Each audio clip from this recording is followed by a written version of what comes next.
میرے پاس میری ایک عزیزہ آئی تھی،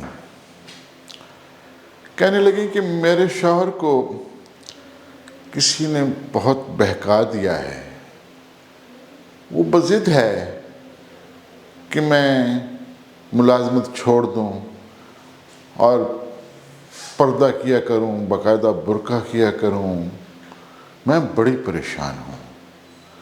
وہ ایسا تھا نہیں، لیکن میں نے اسے کہا تو اسے لے آتی میرے پاس تو میں اسے سمجھاتا، تو کہنے لگی کہ نہیں میں نے اسے کہا لیکن وہ آنے کو تیار نہیں تھا۔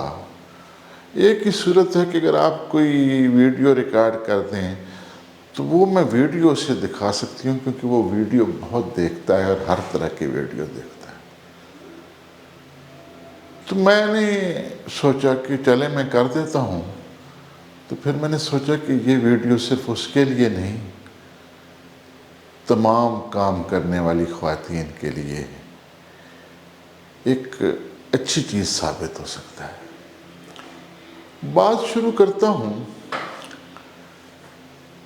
سب سے پہلے تو پردے کے حوالے سے، کہ کیا عورت کا پردہ اسلام میں کتنا ضروری ہے۔ ابو داؤد حدیث کی اہم کتاب ہے، اس میں کتاب النکاح میں ایک روایت درج ہے کہ حضرت جابر بن عبداللہ بیان کرتے ہیں کہ حضور صلی اللہ علیہ وآلہ وسلم نے فرمایا کہ جب تم میں سے کوئی بھی شخص کسی عورت کو نکاح کا پیغام دے تو حتی الامکان اسے دیکھ لینا چاہیے کہ آیا اس میں کوئی ایسی چیز ہے جو اس آدمی کو اس عورت کے ساتھ نکاح کی رغبت دلانے والی ہو۔ اس سے صاف ظاہر ہے کہ حضور صلی اللہ علیہ وسلم کہہ رہے ہیں کہ مرد کو چاہیے کہ نکاح سے پہلے وہ عورت کو دیکھ لے۔ اسی طرح کی ایک اور حدیث مسلم، نسائی اور دوسری احادیث کی کتابوں میں ہے۔ روایت کے مطابق حضرت ابو ہریرہ بیان کرتے ہیں کہ میں حضور صلی اللہ علیہ وآلہ وسلم کے پاس بیٹھا ہوا تھا، ایک شخص نے حاضر ہو کر کہا کہ میں ایک انصاری عورت سے نکاح کا ارادہ رکھتا ہوں۔ حضور صلی اللہ علیہ وآلہ وسلم نے پوچھا کیا تم نے اسے دیکھا ہے؟ تو اس نے کہا نہیں۔ تو آپ نے کہا جا اور اسے دیکھ لے، کیونکہ انصار کی آنکھوں میں عموماً کچھ مسائل ہوتے ہیں۔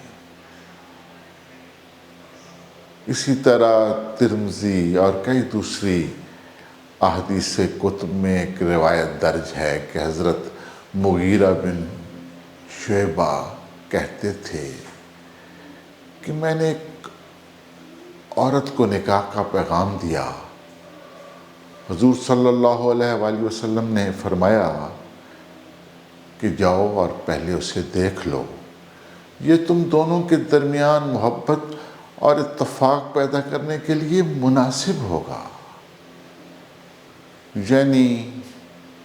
یعنی کہ مرد کے لیے عورت کا شادی سے پہلے دیکھنا اسلام میں ضروری عمل ہے، اور وہ صرف اسی صورت میں ممکن ہے کہ جب یہ پردہ جو ہمارے یہاں رائج ہے، اس کو ہم اسلام کے مطابق نہ سمجھیں۔ صحیح بخاری، مسلم اور دوسری احادیث کی کتابوں میں ایک روایت اور ہے کہ ایک وفد مدینہ آیا، حبش سے آیا تھا، یہ کوئی 7 ہجری میں آیا تھا اور عید کے دن کے لیے آیا تھا۔ اس میں حبشیوں کا ایک کھیل تماشا دکھانے والا گروہ بھی تھا۔ تو انہوں نے جب کھیل تماشا دکھایا تو حضور صلی اللہ علیہ وآلہ وسلم نے وہ کھیل حضرت عائشہ کو بھی دکھایا، اور کیمیائے سعادت میں امام غزالی اسی روایت کو درج کرتے ہوئے یہاں تک لکھتے ہیں کہ وہ مسجد نبوی کے صحن میں کھیل تماشا وہ ان حبشیوں نے دکھایا تھا، اور حضرت عائشہ صدیقہ حضور صلی اللہ علیہ وآلہ وسلم کے کندھے پر اپنی ٹھوری رکھ کر دیکھتی رہیں۔ یعنی کہ یہ جو پردے کی معاملات ہیں یہ ایسے نہیں کہ جیسے یہاں ہم بر صغیر میں اپنے خاص طور پر خواتین کو پردے کے لیے مجبور کرتے ہیں، بلکہ صورتحال جہاں تک ہے کہ خواتین خود کسی صورت میں بھی نقاب کے بغیر سامنے آنے پر تیار نہیں ہے۔ ایک اور روایت، جب سورہ نور نازل ہوئی جس میں خاص طور پر جو ازواج مطہرات تھیں ان کے لیے جلباب کا حکم آیا، تو اس وقت حضرت عائشہ صدیقہ بیان فرماتی ہیں کہ سب عورتوں نے اپنے لیے دوپٹے خمار بنا لیے، یعنی کہ ان کو ایک طرح سے تھوڑا سا آگے کر کے اوڑھ لیا، اور اگلی صبح جب فجر کے نماز کے لیے مسجد میں حاضر ہوئیں تو سب دوپٹے اوڑھے ہوئے تھیں۔ اس میں جو سب سے اہم نقطہ ہے وہ یہ ہے کہ وہ مسجد میں جلباب پہن کر نہیں گئی تھیں، انہوں نے اپنے سینوں پر دوپٹے ڈالے تھے، یعنی کہ وہ جلباب کی جو لمبی چادریں ہیں وہ اپنے اوپر نہیں تان رکھی تھیں، وہ اس لیے کہ وہ ایک محفوظ مقام تھا جو مسجد نبوی تھی جہاں وہ نماز پڑھنے کے لیے تشریف لے گئی تھیں۔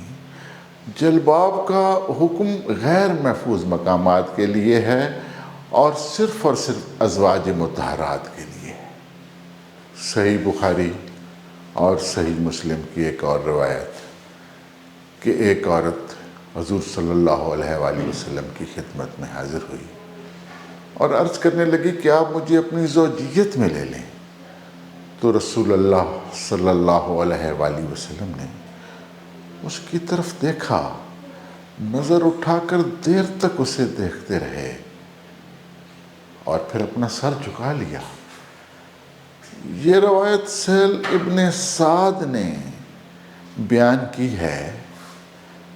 اس سے صاف پتہ چل رہا ہے نا کہ وہ خاتون جب حضور صلی اللہ علیہ وسلم کے پاس حاضر ہوئی تو اس نے چہرہ نہیں چھپایا ہوا تھا۔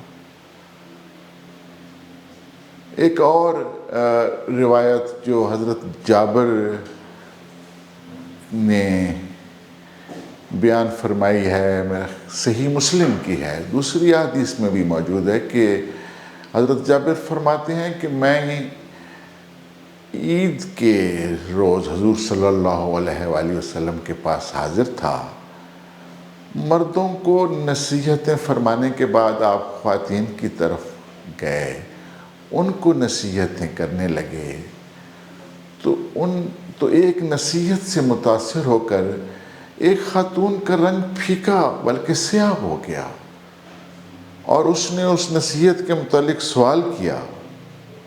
اب اس روایت سے جو بات واضح ہوتی ہے کہ وہاں جو خواتین موجود تھیں جنہیں حضور صلی اللہ علیہ وسلم نصیحتیں فرما رہے تھے، انہوں نے اپنے چہرے چھپائے ہوئے نہیں تھے، ورنہ حضرت جابر ایک خاتون کے رخساروں کے رنگت کی تبدیلی کو کیسے نوٹ کر سکتے تھے؟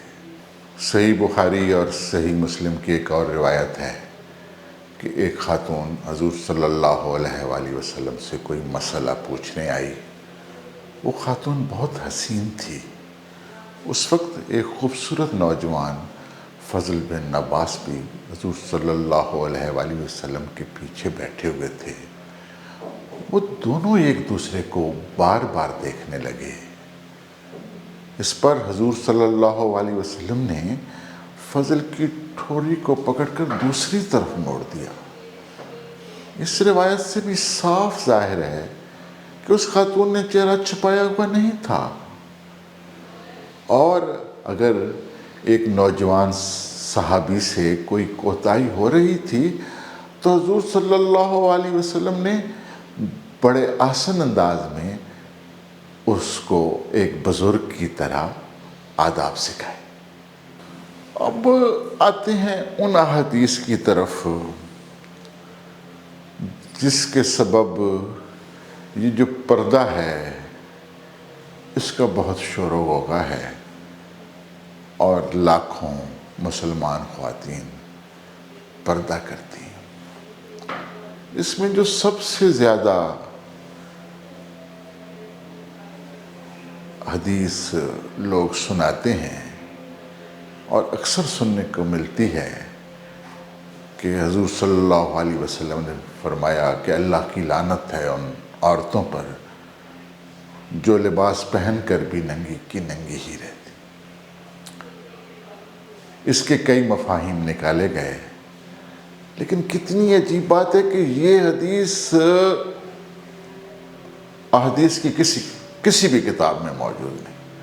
اب آدمی کیا کرے کہ ایک بات کو احادیث کے طور پر روایت کر دیا گیا ہے جبکہ وہ ضعیف احادیث میں بھی درج نہیں ہے۔ ایک اور روایت ہے کہ ایک خاتون حضرت عائشہ صدیقہ کے پاس آئیں اور اس حالت میں آئیں کہ ایک باریک دوپٹہ اوڑھے ہوئے تھیں، تو حضرت عائشہ صدیقہ نے اسے پھاڑ دیا اور ایک موٹی اوڑھنی اس پر ڈال دی۔ موطا امام مالک میں نقل ہوئی ہے۔ اس خاتون کا نام بھی ام علقمہ بتایا گیا ہے، لیکن تمام جو محدثین ہیں وہ کہتے ہیں کہ وہ کوئی غیر معروف خاتون تھی، اور اس روایت کا کوئی جو پس منظر ہے ابھی تک وہ محدثین کے نزدیک کوئی بہتر نہیں ہے۔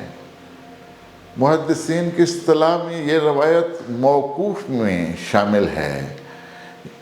پھر یہ بھی ہے کہ یہ حضور صلی اللہ علیہ وسلم کی کوئی حدیث نہیں، ایک روایت ہے اور ایک صحابیہ کا واقعہ ہے، تو اس پر بھی محدثین نے بہت سے اعتراضات اٹھائے۔ ایک اور روایت ہے کہ حضرت اسماء جو حضرت عائشہ کی بہن تھیں، ایک مرتبہ آپ کے سامنے باریک لباس میں حاضر ہوئیں، تو حضور صلی اللہ علیہ وآلہ وسلم نے اپنا منہ دوسری طرف پھیر لیا اور فرمایا کہ اسماء جب عورت بالغ ہو جائے تو جائز نہیں کہ اس کے جسم میں سے کچھ دیکھا جا سکے سوائے اس کے، اور اپنے چہرے اور ہتھیلیوں کی طرف اشارہ فرمایا۔ یہ روایت ابو داؤد نے نقل کی ہے، لیکن ابو داؤد کے مطابق یہ ایک منقطع روایت ہے، کیونکہ یہ روایت بیان کی ہے حضرت خالد بن دریک نامی ایک شخص نے، اور اس نے کہا کہ میں نے حضرت عائشہ صدیقہ سے یہ بات سنی۔ محدثین کے مطابق حضرت خالد بن ریک کا حضرت عائشہ صدیقہ سے ملاقات کا کوئی واقعہ کہیں ثابت نہیں ہو سکا۔ حضور صلی اللہ علیہ وآلہ وسلم نے فرمایا ایک روایت کے مطابق کہ کسی عورت کے لیے جو اللہ اور یوم آخرت پر ایمان رکھتی ہو، جائز نہیں ہے کہ وہ اپنا ہاتھ اس سے زیادہ کھولے، اور یہ کہہ کر اپنی کلائی کے نصف حصے تک ہاتھ رکھا، یعنی کہ یہاں تک۔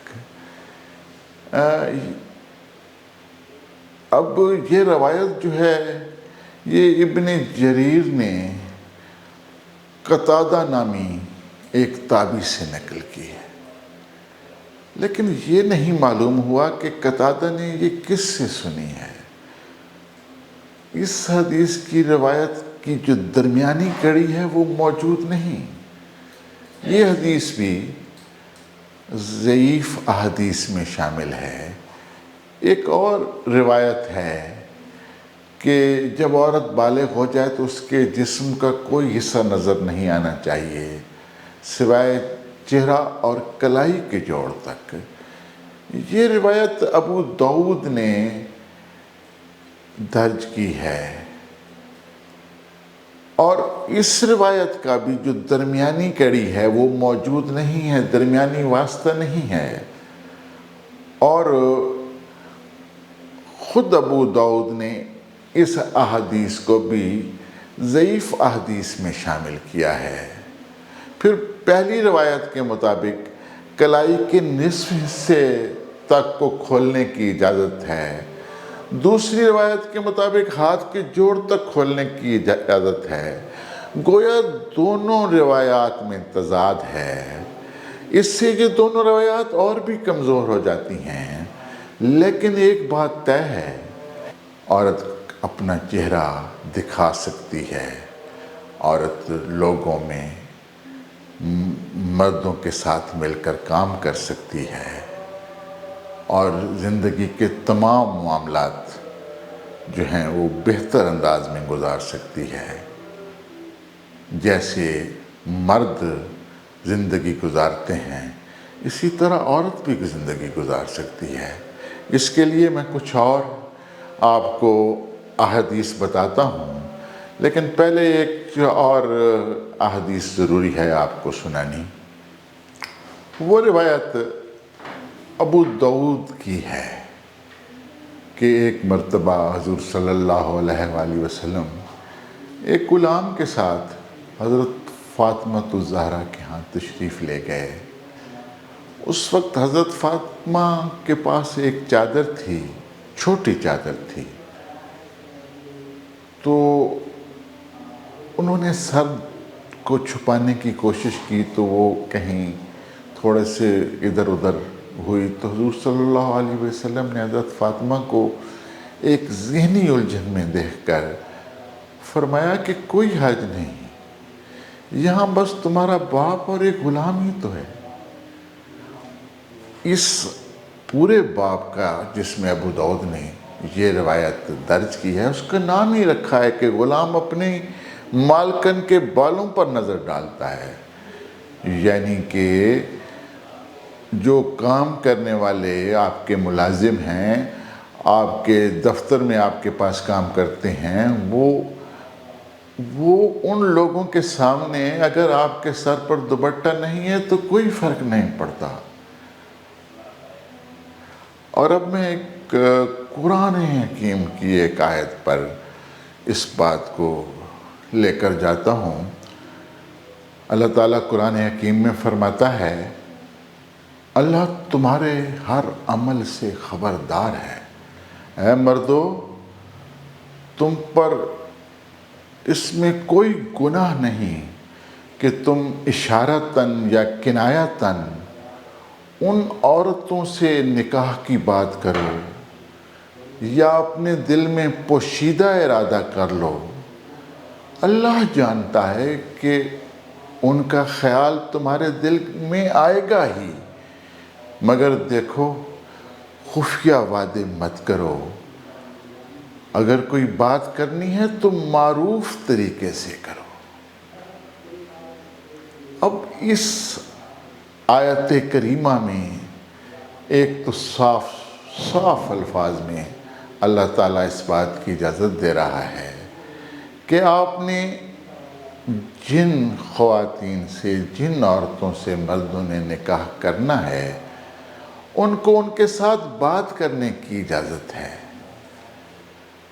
اب اس میں کچھ جو ہیں اہل علم وہ کہتے ہیں کہ یہ آیت ان عورتوں کے لیے آئی ہے کہ جنہیں طلاق ہوئی ہے اور جن کو نے جو ہے عدت کے دن گزارے ہیں۔ سوال پیدا ہوتا ہے کہ اگر کسی عورت کو طلاق ہو جاتی ہے تو اس پر پردہ ممنوع ہو جاتا ہے؟ قرآن کی یہ آیت تمام عورتوں کے لیے ہے۔ اور وہ مردوں سے بات کر سکتی ہیں، اس پر کوئی پابندی نہیں ہے۔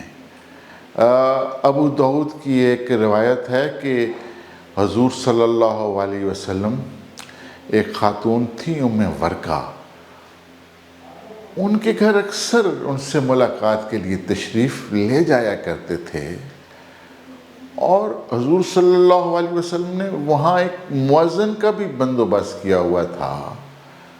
ام ورقہ کو اس بات کی اجازت تھی کہ وہ نماز میں اپنے گھر والوں کی امامت کر سکتی ہے۔